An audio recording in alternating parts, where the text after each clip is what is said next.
Yo, what's going on, guys, and welcome back to another Modix Rust guide. Today we're going to be discussing the best settings in Rust for PvP, and as you guys can see, I'm running around right now showing you guys these settings. These are the best ones for PvP, and we actually have a little something for you with if you have Nvidia, so stay till the end for that. For some reason, like, my OBS doesn't pick it up, so you guys can see it now whenever I tab out. That's what it's going to look like if you have Nvidia. But let's go ahead and get right into these settings. So to start, we're going to open up our menu, go to options, and just this first section in options, we can find our field of view. I would definitely recommend having the highest field of view possible. You should always do this with most of your games. I usually play on like 110 for other games, but the max is 90 in Rust, so we're going ahead and putting on that. And then compass visibility, just have this on so that you have the compass at the top of your screen. And then all the rest you can decide for yourself, especially with nudity.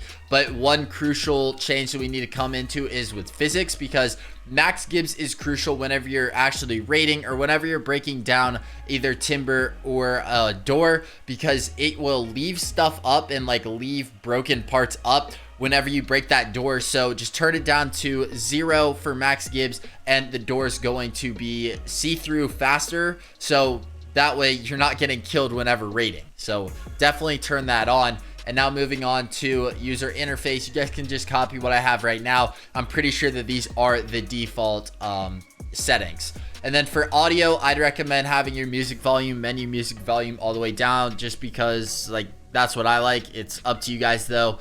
Game sound, you normally want to have it up to 1, just because you like in Rust, game sound is so crucial. You need to know if people are running up, whether you should kind of run away, maybe you should stay put, or maybe you need to crouch in situations. So that's definitely going to be kind of crucial that you have game sounds as high as you can go.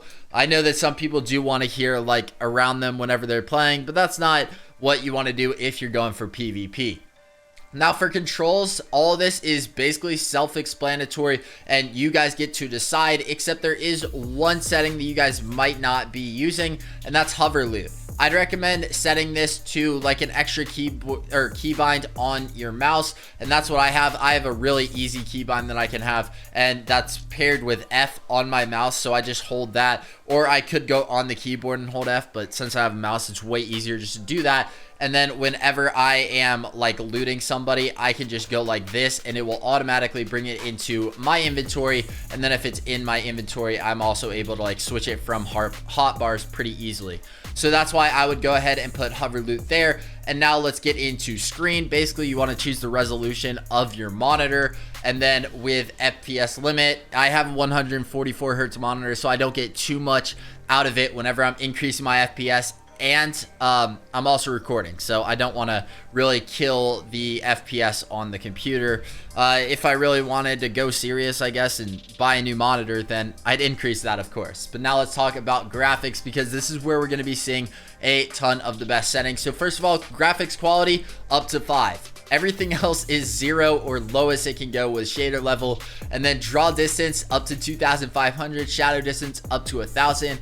Anisotropic random word filtering, bring that thing all the way down. Parallax mapping, put that thing to 0. Grass displacement, I put on. And then with mesh quality, your particle quality should be 50. That's default, I believe. Object quality, I turned up to 140. For tree quality, I have 100, which I believe all these in the middle are just default. But max tree meshes, put to 100. This is going to determine how many trees are spawned in, and you don't want to like really be shooting at like maybe people that spawn in farther away that like trees can block, so might as well have that terrain being able to be seen. I can see where you might not want to have this setting, so honestly it's up to you guys. This is just how I play. Then for image effects, I have everything off, and for anti-aliasing, I have TSSAA. One thing that I do want to say is make sure to turn off motion blur. Don't be a rookie mistake and have motion blur on. And then experimental, I have everything off. So if you don't have an Nvidia's graphics card, those are the settings that you want to use. But if you do have Nvidia's graphics card, then this is going to be for you. So I went ahead and turned off my display capture, so now you guys are actually able to see my game filter. So go up to one of these, it doesn't really matter which one, and then you're just going to click add a filter. Once you go to add a filter, you're going to see color right above colorblind, and here are the color settings that you're going to do. Tint color needs to go to 0%. Tint intensity needs to go to 3%. Temperature should be on 0. Vibrant should be at 68. And then you want to also go ahead and add, and then in front of depth of field or somewhere either above or below depth of field, you guys will see details.